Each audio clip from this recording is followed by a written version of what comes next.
Halo rekan-rekan trader sekalian, hari ini King Leon akan menjelaskan tentang manipulasi broker yaitu slippage. Semoga membantu, semoga bisa mengurangi korban jiwa untuk slippage ini. Langsung aja tonton video berikut ini. Oke, jadi banyak yang punya pertanyaan ya, apakah um, manipulasi dari seorang broker atau manipulasi dari broker itu ada? Jawabannya secara singkat, King akan jawab yes, ada. Manipulasi broker itu jelas ada, dan sangat amat jelas ada. Nggak bisa King pungkiri itu ya.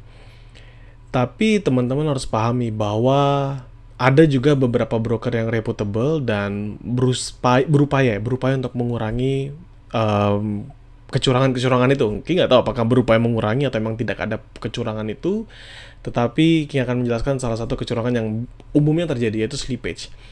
Jadi sebenarnya slippage ini adalah ya salah satu fenomena yang umum terjadi di pasar forex ya, terutama ketika di volatile period. Jadi umumnya dia itu terjadi ketika volatile period itu, semisal kita bahas tentang news, misal ada news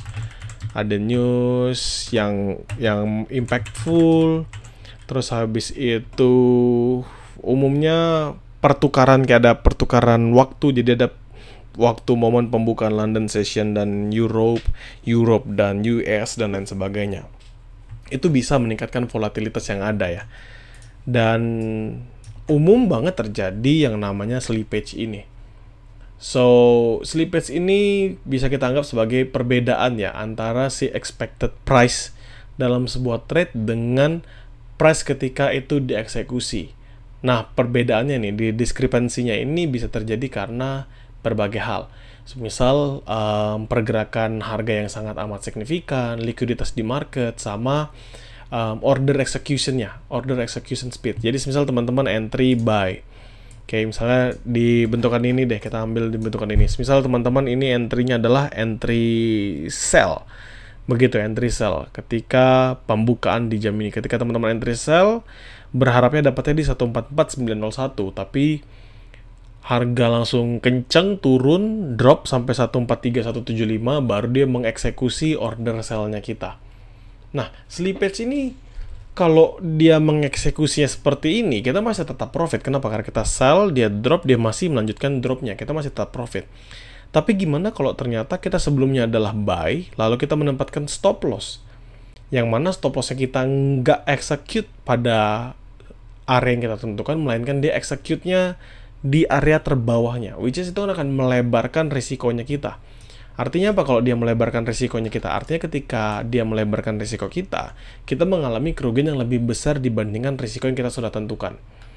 Nah, apa aja sih yang bisa mengakibatkan slippage ini? Yang tadi King sudah bilang ya, satu adalah market volatility.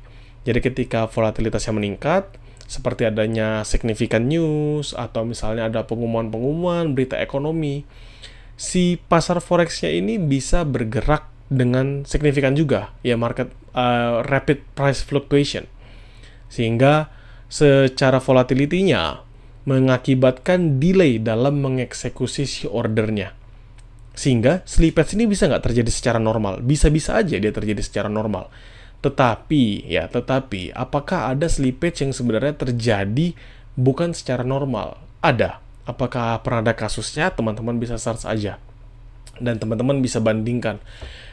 Beberapa waktu yang lalu ada broker yang punya perbedaan harga, yaitu dia mengalami penurunan yang cukup signifikan, padahal beberapa broker lainnya itu tidak mengalami penurunan yang sama signifikannya kayak dia. Mengakibatkan apa? Mengakibatkan trader-trader yang sudah menempatkan ordernya mengalami stop loss hingga MC. Begitu. Dan ini yang teman-teman perlu perhatikan ya. Terus apalagi, misal kita balik ke topik ya, apalagi yang bisa mengakibatkan slippage? Ya, liquidity issue. Jadi ketika liquidity-nya melemah, ketika semakin sedikit likuiditas yang ada di pasar, maka order yang besar, misal buy order atau sell order, itu bisa memberikan impact juga yang besar terhadap harga. Sehingga executing the trades ya, ketika kita mau mengeksekusi trade kita di harga-harga tertentu, itu menjadi sulit. Kayak tadi, dia tiba-tiba naik tinggi, atau misalnya turun dalam, kayak gitu. Lalu order execution speed. Ada beberapa broker yang punya order execution speed-nya itu berbeda. dalam kondisi tertentu. Misalnya mereka sangat cepat sebelum news, tapi pada momen news dia sangat amat lambat. Bahkan ketika order itu tereksekusi, dia tidak tereksekusi pada area yang kita inginkan. Nah, ada nggak sih resikonya kita trade dengan broker-broker seperti ini? Jawabannya ada. Kenapa ya? Tadi satu, teman-teman bisa mengalami kerugian yang lebih dari risiko yang teman-teman sudah tempatkan. Lalu bagaimana caranya untuk menghindari? Yang paling penting pertama adalah ya yang pastinya menghindari broker-broker yang seperti itu ya. Menghindari broker-broker yang non-reputable, yang nggak punya reputasi sama sekali. Teman-teman bisa search aja di internet, teman-teman tulis reputation, terus nama brokernya apa. Nanti ada beberapa website yang memang sudah mengkategorisasikan dan juga memberikan reviewnya. Teman-teman bisa belajar dari situ, atau teman-teman bisa mengikuti beberapa trader yang sudah ternama, lalu melihat dia menggunakan broker apa. Itu juga bisa membantu.